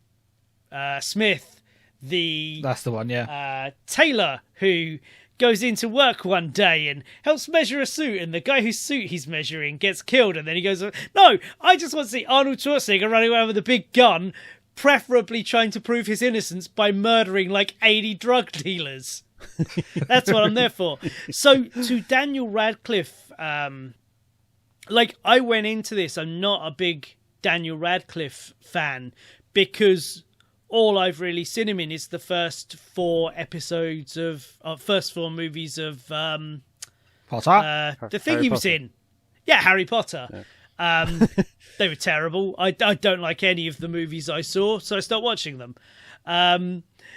So I didn't have a connection to him. I've never disliked him, but and I've heard he's a pretty cool guy. So I saw the trailer for this. I'm like, this just looks like Daniel Radcliffe. Like, they've not gone out of their way to make it appear that it's not Daniel Radcliffe. He's acting in a way I expect Daniel Radcliffe to act. Yeah. But that's exactly what he's meant to be in this film. The entirety of this film is like, what if Daniel Radcliffe woke up one day with guns bolted to his hands? Oh, shit! And that's what you get. And he's absolutely fantastic in it. He absolutely carries it on his back and does a superb job. Like, he's very convincing. Oh, nice. He's really, really great in it. I thoroughly enjoyed him. Oh, I'm pleased because I like Daniel Radcliffe, so yeah. Oh, well, if you like it, you'll get even more out of it than I did. I mean, well, you might. It depends on your penchant for super gory, hyper-violent action movies, which is very much my cup of tea. Like, if you want to go into this and go, oh, I'm looking forward to a movie which Daniel Radcliffe wakes up with guns bolted to his hands, and then with his friends they go on a wild adventure and occasionally meet some wacky characters. I mean, you're getting that, but they're pretty much all going to try and shoot him in the face. It reminded that watching the trailer, it kind of reminded me a little bit of the Jason Statham film. Crank? Yeah, you know, the one where he's like adrenaline. He needs adrenaline in to keep Crank. alive. Yeah, Crank. It reminded me of that. Some of my favourite movies. Fucking love Crank too. I don't know if it's in particular. Closely, is it like that or? So it's not like that in premise, but it is like that in that kind of pulse pounding, frenetic energy that the movie has. Like, the bass is always pounding, there are always gunshots going up, there's like a little quiet moment and then it'll be like, oh! And then it's massive insane carnage again. You know, it's very much the same kind of ethos of movie. Excellent, if you will. Excellent. I'll definitely watch it then. Yeah, for sure. It keeps popping up for me on Netflix, so yeah, at some point it'll get watched. It's super fun. And I also saw Free Guy. Oh, which, yes. Adam. Yo. Do you like Ryan Reynolds and the thing Ryan Reynolds does? Yes. Yeah, I find him very funny. Do you like the Lego movie? Yes. Yeah. I thought that was pretty good. Then you will enjoy Free Guy, because it is Ryan Reynolds at his most Ryan Reynolds, literally just stealing the entirety of the Lego movie by making it a video game. Like, no ifs, ands, or buts.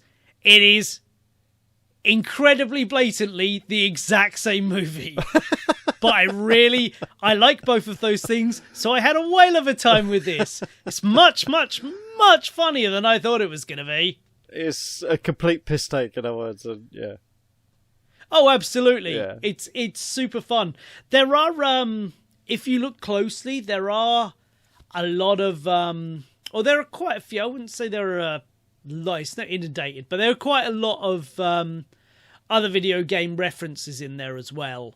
Okay, cool. But like me and my buddy, some of our favourite stuff, when we'd like sit there and kind of, you kind of sit there with a mate and you nudge them and go, look at that thing over there that you might not have seen. Like, there's this bit where he's walking down the street and he's talking to another character, and in the background is I should probably give you the basic premise, other than just saying it's a Lego movie. So all the people in this world are in a video game. They don't realise it. One of them gains sentience, right? Lego movie. Yeah. So there were these two video game characters, Ryan Reynolds and someone else, walking down the street. And just in the background, just at the edge of the bank, right? So there's like a little step up into the bank. And just to the left of that is someone doing 2 steps towards the wall and then jumping and then scampering back 2 steps.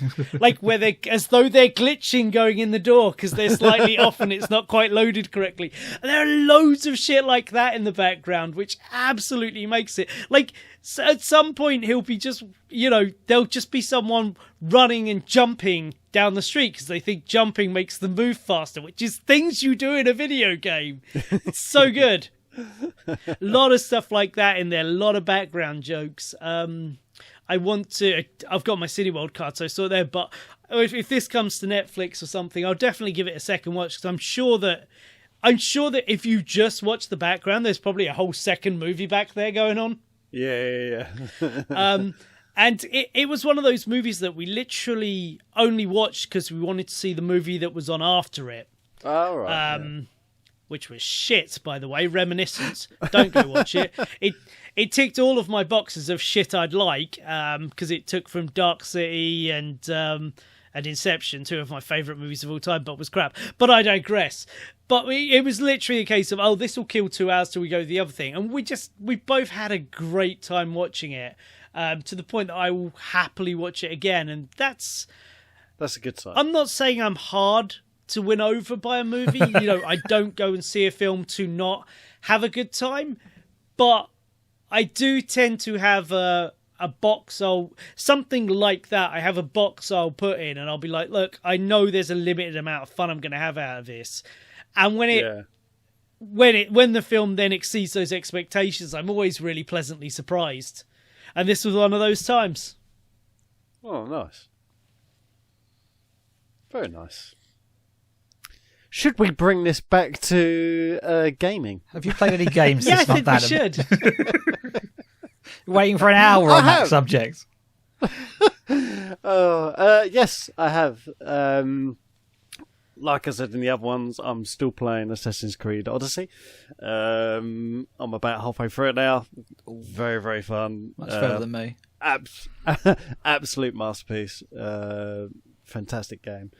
But I've picked up some other games that I haven't quite finished. So I picked up Rayman Legends. Mm-hmm. Oh my god! Yeah, so good. Yeah, I'm on the so I've done all the worlds, but I'm on like the extra worlds that you get from the previous games. The super hard bit. Yeah, that bit. Yeah, and I'm about. I think I'm 2 paintings away from the end now, so I'm very close. So well done, mate. I'm playing that. That's not it. That's a Herculean task. It's not easy. It is getting more and more difficult. And I keep playing the daily challenges to do the. Yeah, like there's like a running one, how far you can get, and then there's a drop one. So I'll keep doing those, and not doing too bad. I got a bronze and a silver once or twice. So not too bad. And then I picked up a game that we reviewed on here again. The Raven.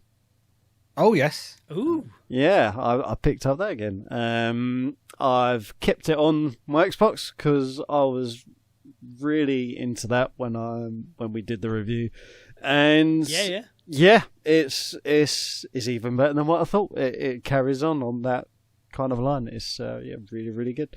So yeah, the Raven, Rayman Legends, and Assassin's Creed Odyssey. So yeah, fantastic.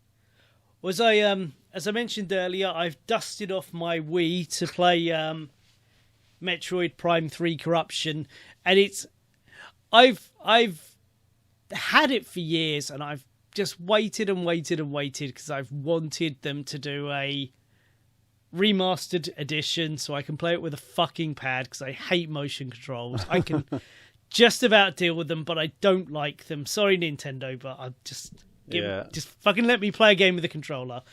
But so I think I'm about the third way through it.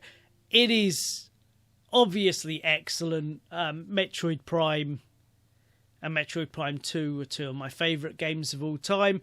And then in the last couple of years, I've played all the rest of the Metroids, and they're all also amongst my favourite games of all time. And in a month and a week, Metroid Dread releases. Yes. So, yeah, if I can belt my way through Corruption, and I'm taking it slowly. I'm having a great time with it. I'm not going to pretend I'm not, but that'll be done just in time for Dread, and then I'm just going to sit and play that. In my other spare time, because I don't want to play motion controls every day, so I'm saving that largely for the weekend. So I've run through Super Mario Wii U Deluxe Edition on the Switch. Burned through that, completed all of that, got all the coins, 100%ed it. But that, my friend, I sent a message to my friend saying, with my save file, and he's like, "So you're going to do Luigi U now?" I'm like, "Well, but I don't really want to buy another Mario game." And he's like, No. Look in the top left-hand corner. And like on the start screen where your save game is, if you go to the top left-hand corner, there's a great big banner saying New Super Luigi U Deluxe. And it's got the whole other game in there as well. It's on the second tab. Oh. So I've then started playing that because that's the Mario game is what you expect a Mario game to be. So it's 8 worlds, I think it is. Progressive difficulty. Each stage is, 3 to 5 minutes long, and various bits and that. Whereas New Super Luigi U is the same game, so it's the same levels, but they're all remixed to be 100 seconds. So a minute 40 seconds, and they're fucking hard. They're much harder. So I am having I think I'm enjoying Luigi more than I enjoyed the Mario game. I'm having an absolute freaking blast with it. Oh, nice. And again, and in that minute in that 100 seconds, you've also got to find 3 hidden coins in every world. It's fucking perilous. I'm having an absolutely wonderful time. So, cool. Yeah, that's the gaming I'm doing outside of the Games of Gold stuff. I want to ask you two, are you interested in Halo? No. Sure. I want to say yes, but... Well, let's put it this way. I've had Halo 5 since it was released, and I've never put it in my Xbox. And I loved Halo 4. Yeah. But I'm the same. I think that... I'm exactly the same I think as you. the bad press people gave just... Yeah, lots... I love... My time with the Halo series is... I got an Xbox on day of release with Halo, and I played the fuck out of it, and I loved it. Mm. Halo 2 came out, and my only problem with Halo 2 is it was short. It was way too short. It felt like 2/3 of the game. Like right. It felt about 4 hours too short to me. Yeah. And then Halo 3 came out, and I hated it. Like, but whereas a lot of people, it's the best one. I don't enjoy fighting the brutes. They're boring. Yeah, Like in the first 2 games, you're up against the Covenant, and the bigger bads are the elites who will take cover and they'll snipe at you, and they'll get the rest of the team to try and flank you and stuff like that. But the brutes are just bullet sponges, and I don't have any fun fighting them. I thought the story was dumb as fuck, because the second one, they did the whole second story with the Arbiter, and you switch between the 2 characters, and they all came to a head together. Yeah. Well, they had to cut all that out because the morons who play these things can't handle complexity of stories. Like, I just want to play as Master Chief. Fuck you, you fucking shower of morons. So that was taken away. And then ODST was... I really liked ODST until the point where you find everyone's still alive, and it's like, oh, you copped out of the whole... Like, the whole thing you were doing. Like, all of this...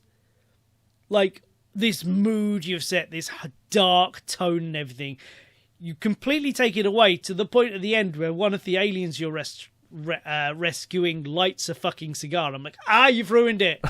And then they did fucking Reach, which had the end ODST deserved, but was just the most generic, moronic sci-fi crap.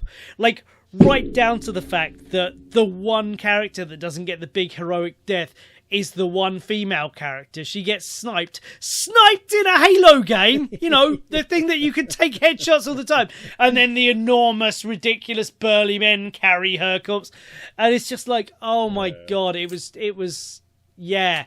And then 4 came out, and it was once again like the first couple of Halos.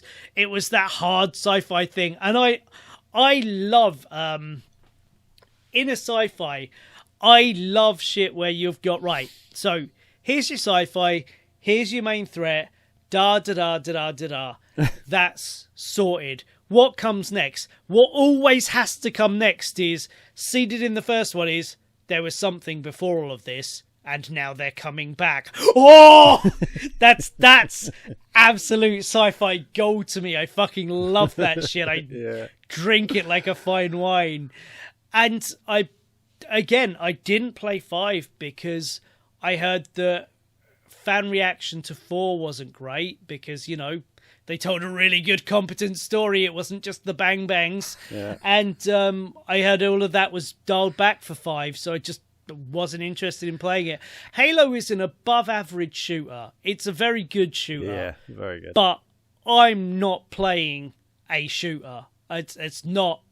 That doesn't interest me. Like, you'll hear me say it all the time. Well, I was just saying, my favourite games include Metroid Prime 1 and 2, which are first-person shooters, because all of that is based in story and lore and sense and feel. Deus Ex, Human Revolution, Bioshock, 2 of my favourite games of all time. I love Bioshock. Yeah. There's so much more going on. Like, the shooting is to a degree incidental to the story being told and the like world being shown and everything like that. So yeah, like, I'm not buying an Xbox Series X for Halo Infinite. But I'd be lying if I said I wouldn't buy it when I get one. But again, I can't promise I'll ever actually put it in. Well, that's why I asked, because, I'm 6 days late to this, seeing this, but they've just announced the release date of Halo Infinite. Yeah. It's 6 days ago. He announced that it was December 8th, so you can pre-book now. So, and I have to say, I've seen the trailers of it, and I'm along the completely same lines as you, Sean. I love the ODST a little bit more because of the whole "you're not a Master Chief, you're human." So I quite like that twist. Just coming back to it, but that's part of why I liked what ODS until they were all alive. That's a large part of why I liked ODST, because it was showing you why Master Chief is the best and why he is our last hope and everything like that. Yeah, exactly. And then it took all that away. Yeah. No, I was a bit pissed off that you took that away. I really like that element. So going into this, and like you, I have Halo 5 neatly in its wrapper, sitting in my drawer, not been touched. I have it. I keep wanting to push through and play it, but I always find something else. Yeah. I've just seen the trailer to this. I know I'm 6 days late to this.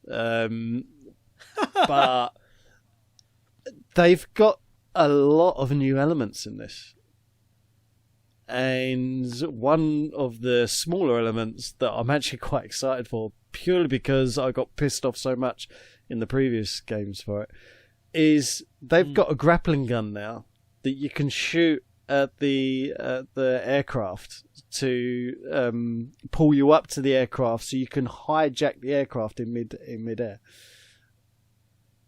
And then and like it's all like loads of little bits like that, and yeah, well, I'm kind of digging it. There's a lot of new weaponry. I really liked Halo for the multiplayer element to it as well. I know the multiplayer element isn't to everyone's cup of tea, but Halo, I really enjoyed the multiplayer. Yeah, I used to play that every Wednesday night with a buddy of mine. With 4 on Reach. We'd go play 1 or 2, and we played. That's it. Yeah, hours and hours of it. It was great fun.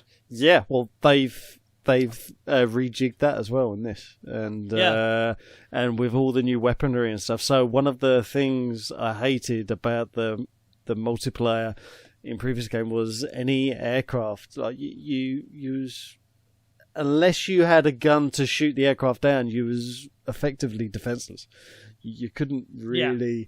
Whereas this now, it's entered like it's got the grappling gun, it's got all these other guns, and it's like, that's actually leveled the playing field a bit. Okay, so it's not just going to be a mad rush for the aircraft at the back of the map. It's there's other guns there. This game and the multiplayer are all going to be open world, right? I think so. Yeah. From what I've seen, quite cool. Yeah. And again, it's I'm not playing this unless I know there's a good 10-hour story.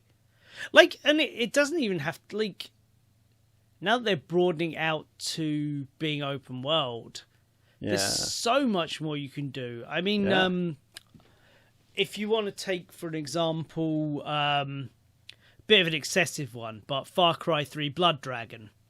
Oh, okay. Because I'm not playing a Far Cry game, but if you set one in an 80s movie where you play as Michael Bain voicing a cybernetic super soldier from the future who's fighting giant lizards who spew rainbows of radioactive sludge, you fucking know I'm playing that, and I'm loving it. But that had a...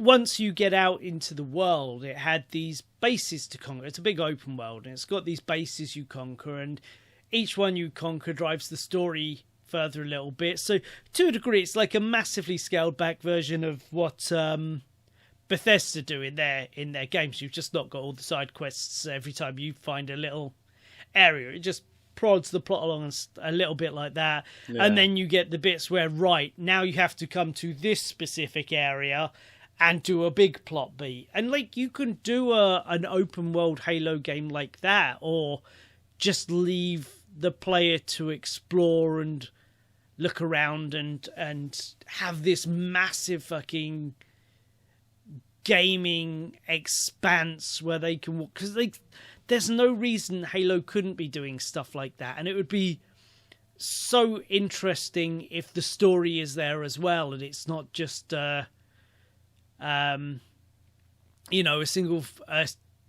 it's not just a walk into a corridor, shoot, walk into a bit of jungle, shoot, There's so much scope you could do in a Halo game with the world they've got and the lore they've got in an open world. It just... I I'm really hesitant to think about picking it up until I know it's got the one thing that I'm going to want more than anything else, which is a satisfying story. Well, yeah. And the Needler. Yeah. I love the Needler. Yeah. Well, I have read the story is meant to be a lot better than 5, apparently. So, yeah, but switching the subject slightly, and then another bit of news which I'm late to again, so I thought I'd mention it in the same vein here. Hightail. Anyone interested in Hightail?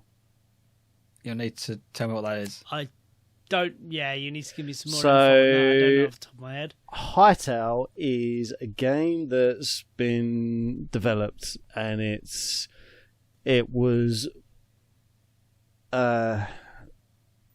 So everyone knows Minecraft, yes? Yeah. Yeah. So Minecraft. Oh my god! Yeah. Sorry, I'm looking at pictures of Hightail. That's a weird looking thing. Carry on. Yeah. So Minecraft is basically a sandbox game. It's a massive. You can do multiple things with it. It's an absolute genius of a game.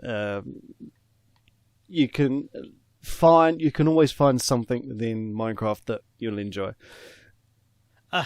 I didn't like the story. I thought the story was lacking, so it's a 0 out of 10 for me. Fair enough. Fair enough.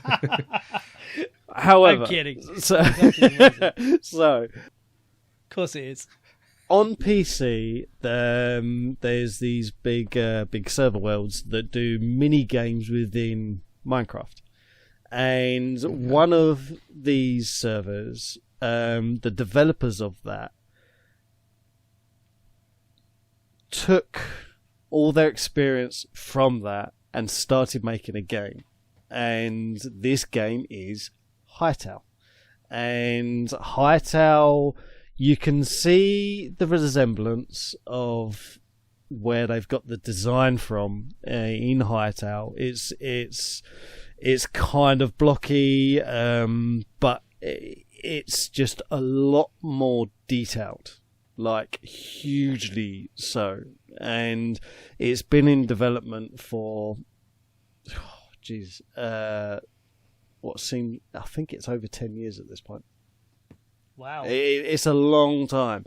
And from when it got released, the news got released, and they announced, I think it was a month ago now, a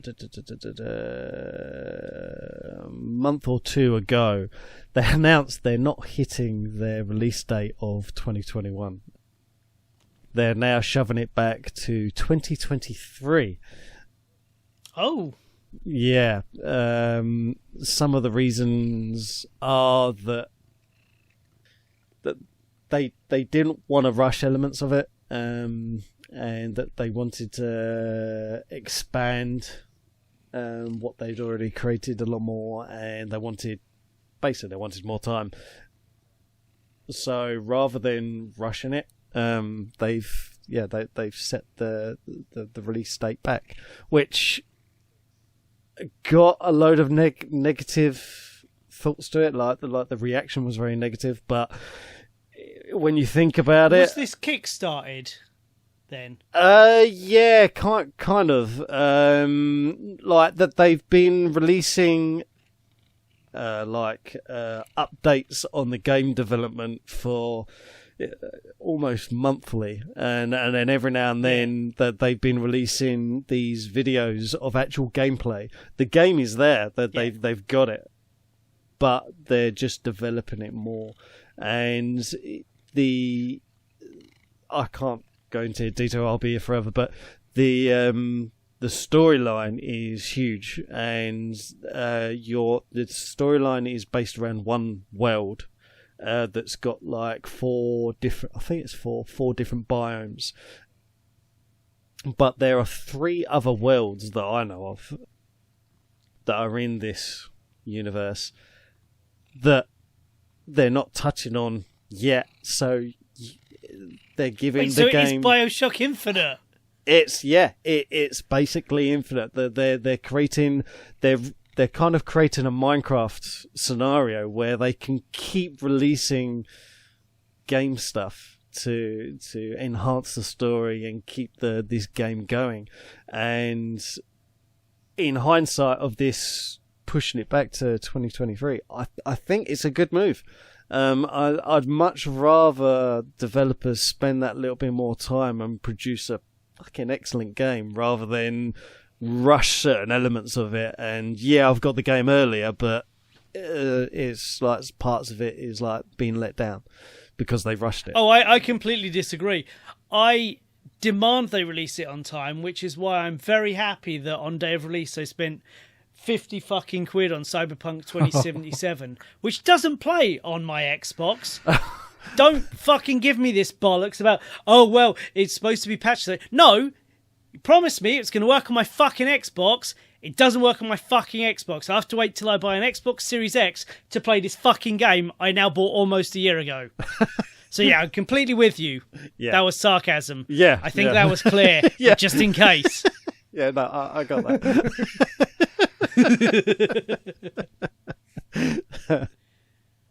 I'd only been following that for 4 fucking years by the time it finally came out. I was so looking forward to it. He was talking up so long. I was. Can I just interject about Hightail? Yeah. For anyone looking it up, is that Hytale? Is that correct?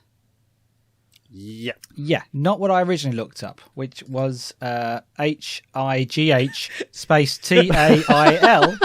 And then he found a load of furry It's porn. a furry sex MMO. Of course it is.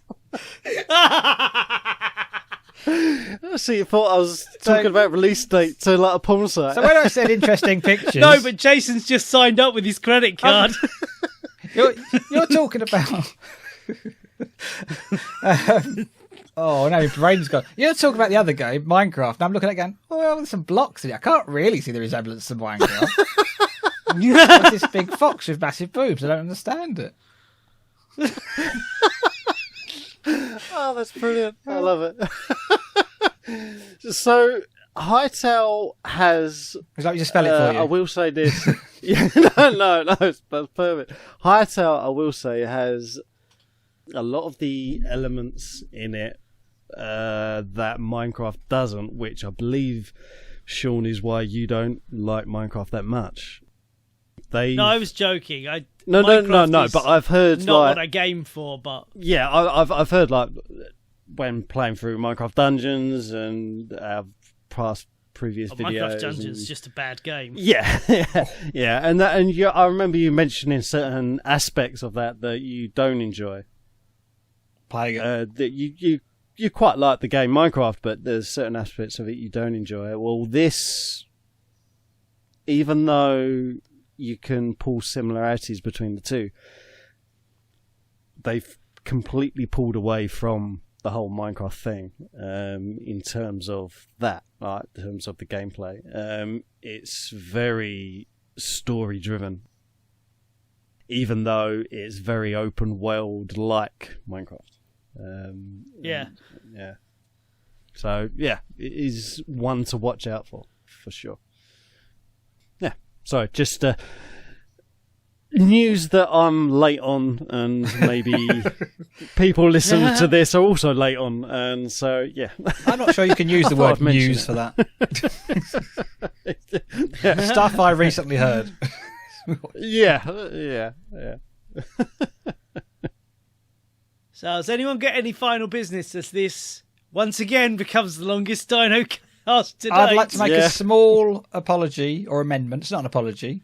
I feel in the last podcast I came across a bit negative about our young skateboarding Olympians, and I was putting it down, saying how I hadn't been impressed by what I'd seen so far at that Olympics. I thought nothing much had happened, whatever, and I probably gave a bit of a negative aspect to Sky Brown, our young skateboarding champ, who, as we were recording, was getting the bronze medal.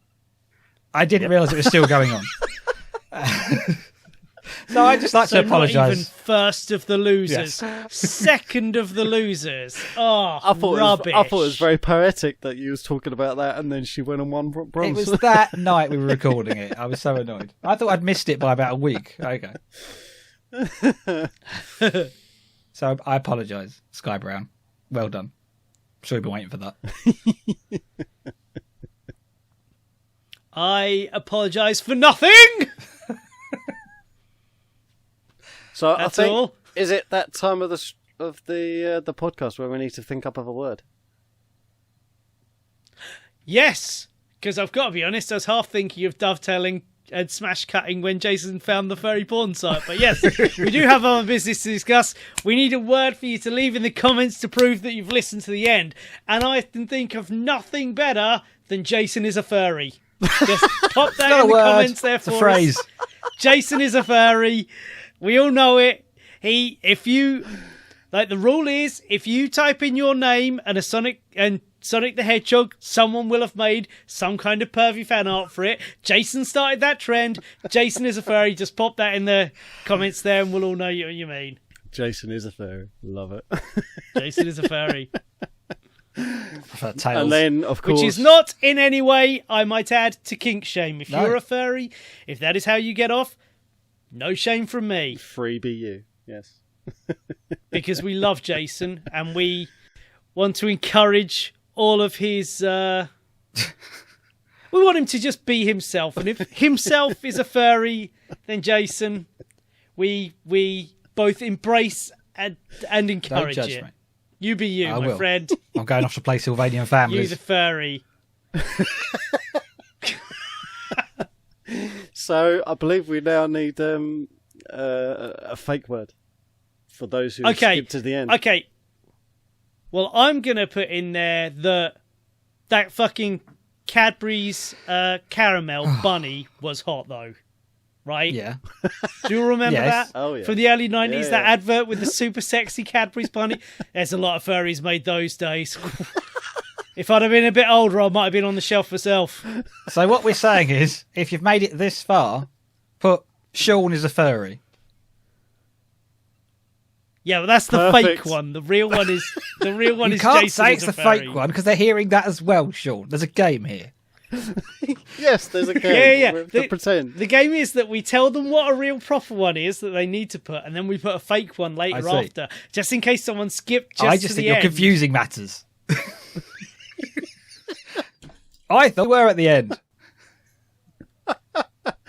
So, the word is Sean is a furry. No, the word is Jason is a furry. What? Where's the Sean Adam's a come furry. from? No, not having this.